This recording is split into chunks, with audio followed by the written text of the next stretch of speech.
Japanese Big Four built motorcycle legends for decades. But while those heroes got older, one brand in China stayed hungry: CFMOTO.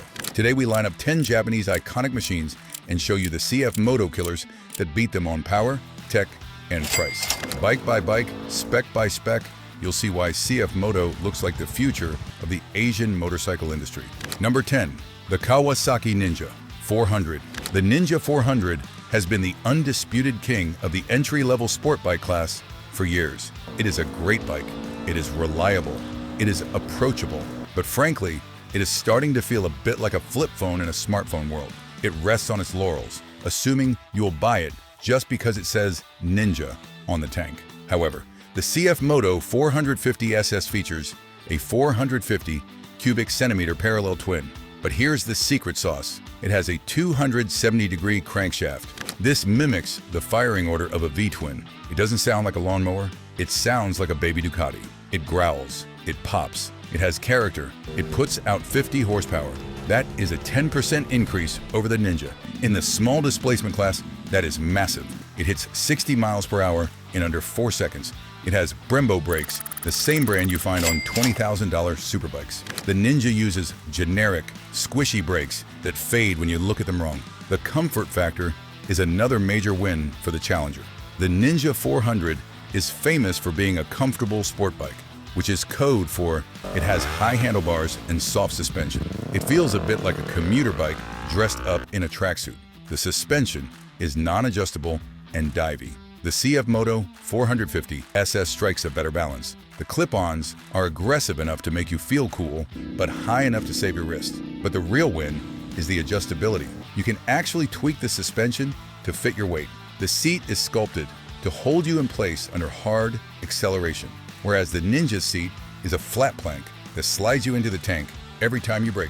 This is the knockout blow. A new Ninja 400 ABS will set you back roughly $5,900 plus dealer fees, which are astronomical on Japanese bikes lately. The CFMOTO 450 SS, it starts around $5,600. But look at the used market, because Ninjas hold their value so annoyingly well. A beat-up 3-year-old Ninja with scratches often lists for $5,000. For $600 more, you get a brand new bike with a warranty, more power, better sound, and winglets. It is simple math. But perhaps your tastes lean towards the rebellious side, specifically the best-selling wheelie machine on the planet. Well, you'll be dead wrong. Number 9. The Yamaha MT-07. The MT-07 is a legend. It is the master of torque. It is the bike that taught a generation how to ride on one wheel. But let's be honest, the suspension is garbage, the screen is basic, and the price keeps creeping up. The CFMOTO 800NK, affectionately known as the Naked Kid, essentially took the MT-07, stuffed it in a locker, and stole its lunch money. The Yamaha MT-07 uses the CP2 engine. It makes about 73 horsepower. It is a gem of an engine, torquey and fun.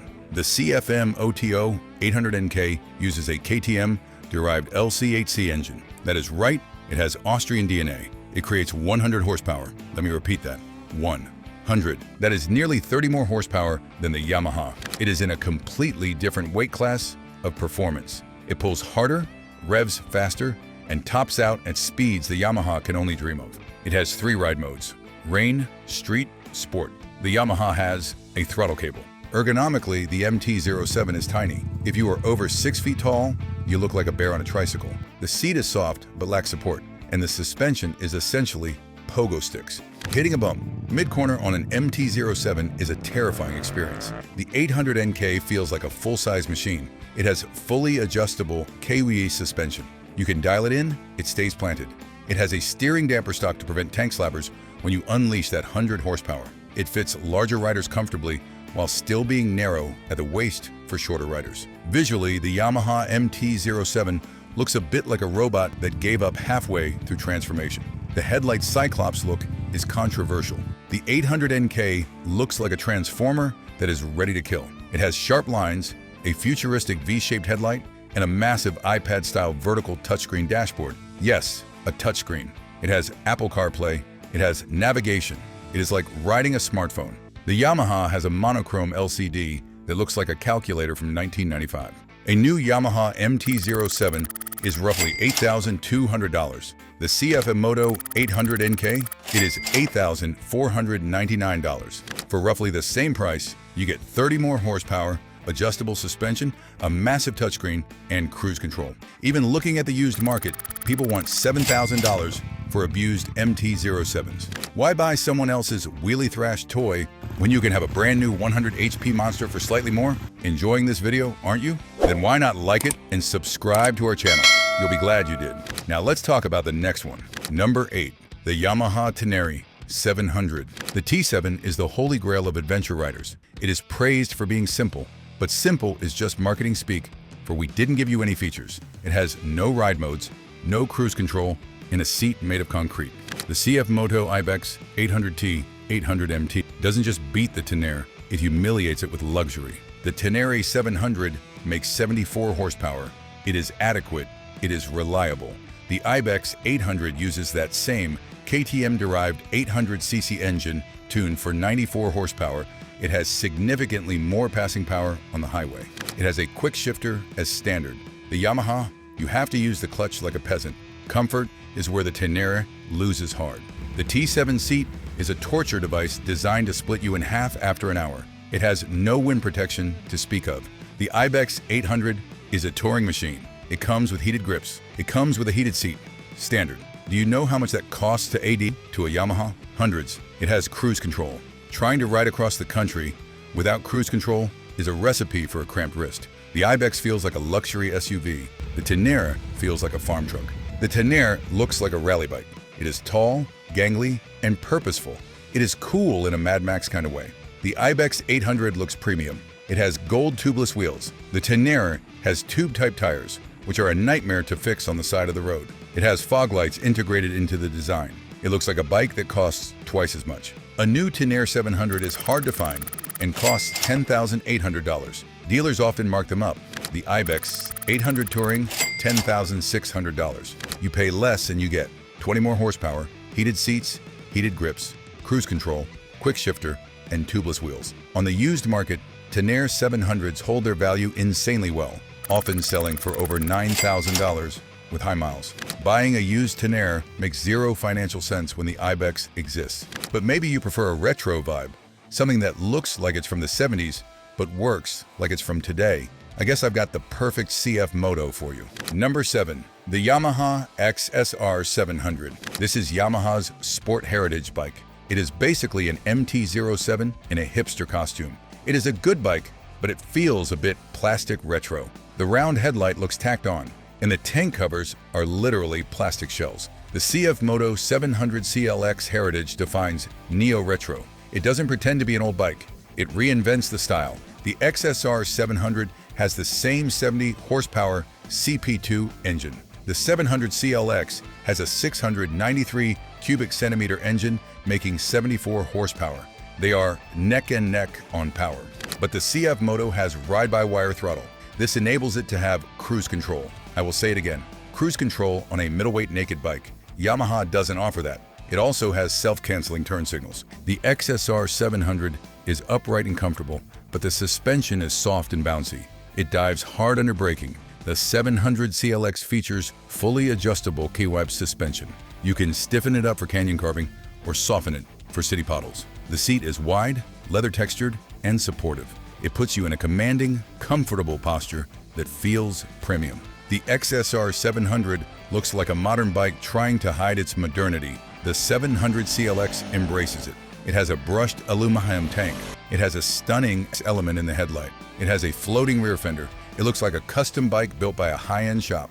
The fit and finish are miles ahead of the plasticky Yamaha. The Yamaha XSR 700 costs $8,800. The CFMOTO 700 CLX, $6,800. That is a $2,000 difference. For $2,000 less, you get adjustable suspension, cruise control, and better styling. You could buy the bike and a matching leather jacket, helmet, and boots, and still have money left over. But perhaps you are a beginner who wants a small sport bike to learn on, yet you refuse to look like a novice. Well, there's one bike you should avoid. Number 6, the Yamaha YZF-R3. The R3 is the darling of the track day community. It is a high-revving parallel twin, but it is getting long in the tooth. It lacks modern tech and feels physically small. The CFMOTO 300 SS, while slightly smaller in displacement, punches way above its weight class in terms of features and feel. The R3 has a 321 cubic centimeter twin, making 42 horsepower. The 300 SS has a 292 cubic centimeter single, making 29 horsepower. Wait, you say, the Yamaha has more power. Yes, but the CFMOTO delivers it differently. It is punchy down low, perfect for city riding, where beginners spend 99% of their time. And it has a slipper clutch, making downshift smooth and safe for new riders. Ergonomically, the R3 is comfortable but basic. You sit on it. The 300 SS feels like a cockpit. It has a full-color TFT display with Bluetooth connectivity and navigation. The Yamaha has a black and white LCD that looks like a digital watch from the 80s. The CFMOTO connects to an app on your phone to track your rides. It feels like a modern piece of technology. The R3 looks like a generic sport bike. The 300 SS looks like a spaceship. It has complex layering in the fairings, LED running lights that span the width of the nose, and a hightail section. It looks fast standing still. It looks like a bike that costs twice as much. A new R3 is $5,500. A new 300 SS is $4,500. $1,000 saved. For a beginner, that is huge. That covers your MSF course, your gear, and your first year of gas. And because the 300 SS is so cheap new, you don't have to deal with the shady Craigslist market of dropped R3s with clean titles. But maybe you want a tourer, a bike to ride to work every day that comes with everything you need right out of the box. There's another imposter you should look away from. Quick pit stop. Pause the video for a second. We are halfway through the carnage, and I have a serious question. Are you sticking with Japanese heritage no matter the cost? Or has the insane value of these new challengers finally swayed you? Tell me in the comments below. Are you Team Japan or Team China?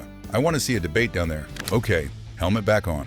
Let's get back to the massacre. Number 5. The Kawasaki Versys 650.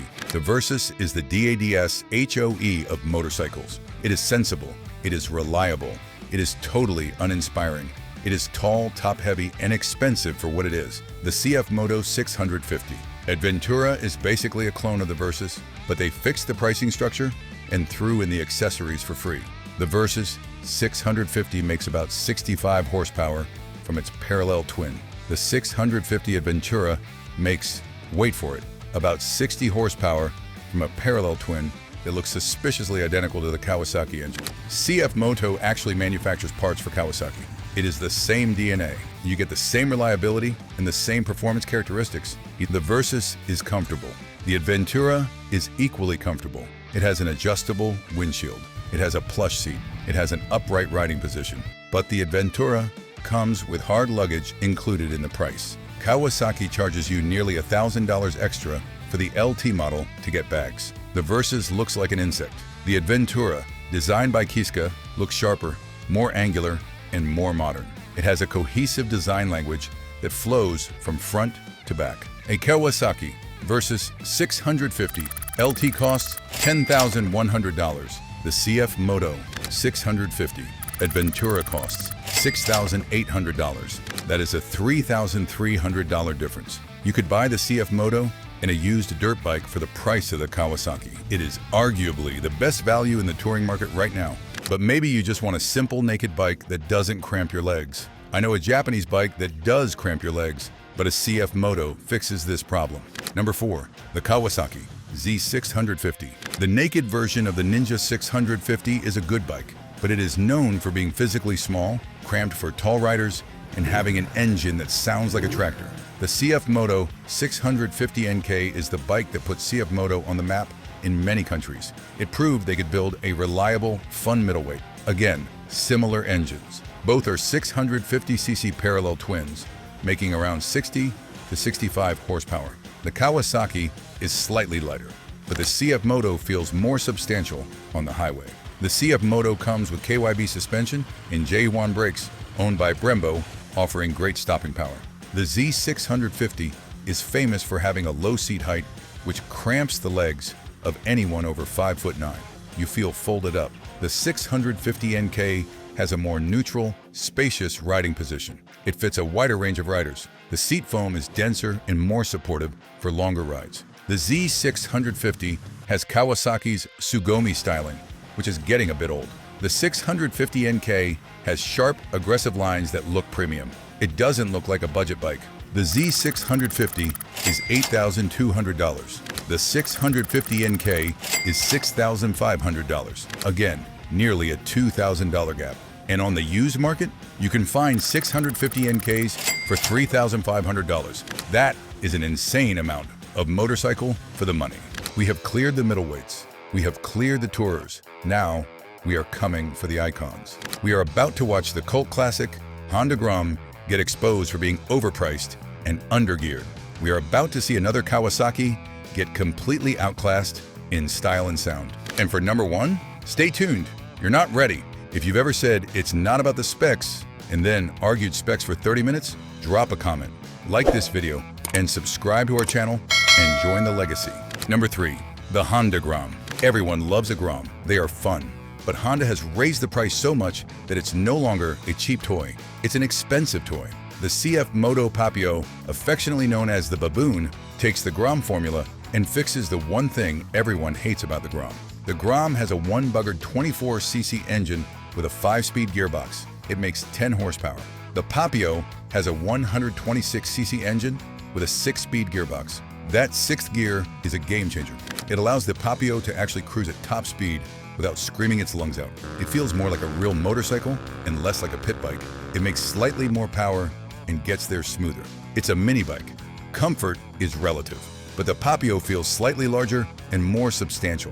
It fits adult-sized riders better than the tiny Z125 Pro. The Grom looks like a toy. The Papio looks like a Ducati hypermotard that was put in the dryer. It has dual headlights, a trellis frame, and chunky tires. In the new 𝐏𝐄𝐑 version, it has retro racer styling that is cooler than anything Honda has done in 20 years. A new Grom is $3,600 plus dealer markups. A new Papio is $3,000. And here's the kicker. Used Groms are insanely expensive. People want $3.5 grand for a used one. You can buy a brand new Papio for less than a used Grom. That is a no-brainer. But maybe you want a 400cc naked bike that actually looks like a street fighter, not a commuter. The next CFMOTO destroyed this Kawasaki you're about to see. Number two, the Kawasaki Z400. It is a Ninja 400 without fairings. It is ugly. Hey, let's just say it. It looks like a confused insect. It is a great riding bike, but you don't look back at it when you park. The CFMOTO 450NK is the naked version of the 450SS, and it is gorgeous. It takes that glorious 270-degree crank engine from the SS and puts it in a naked chassis. It makes the same 50 horsepower. It has the same amazing sound. The Z400 has the boring 180-degree parallel twin. The CFMOTO sounds like a beast. The Kawasaki sounds like a lawnmower. It also has traction control, which the Z400 lacks. The Z400 vibrates. It buzzes the handlebars at highway speeds. The 450NK is smoother thanks to dual counterbalancers. It has a slightly more aggressive stance than the Z400, which connects you to the front tire better. It has a 5-inch TFT curved display with navigation projection. The Z400 has a basic digital dash. There is no contest regarding looks. The 450NK looks like an 800cc street fighter. It has presence. It has style. The Z400 looks like a budget commuter. The Z400 is $5,400. The 450NK is $5,400. They are the same price. So why is the CFMOTO the winner? Because for the same money, you get better tech, better sound, better looks, and traction control. It is simply more bike for the same cash. But finally, we reach the number one spot. The biggest imposter that is underpowered and still costs a premium. Number one, the Honda CR F300L Rally. This bike is legendary. It is the go-to lightweight adventure bike, but it is woefully underpowered. It has soft suspension. It struggles to do 70 mph on the highway, and Honda charges a premium for it. The CFMOTO 450MT is the moment the world changed. It is the bike everyone has been asking Japan to build for 10 years, and China finally did it. The Rally makes 27 horsepower from a single cylinder. It is slow. The CFMOTO 450MT uses that 270-degree twin engine tuned for torque. It makes 44 horsepower. It has nearly double the power. It can cruise at 80 miles per hour effortlessly. It has a twin-cylinder engine, which means it is smoother on the highway than the thumping Honda single. The Honda has a seat so soft, you sink through it onto the frame rails. The suspension is so soft, it wallows. The 450 MT has fully adjustable KYB suspension. You can tune it for your luggage. It has a rally-style seat that is supportive for long days. It has an adjustable windshield that you can change while riding. The Honda looks like a dirt bike with a windscreen. The 450 MT looks like a Dakar rally racer. It has the stacked headlights, the high fender, the rugged crash bars, standard. It looks ready to cross Africa straight off the showroom floor.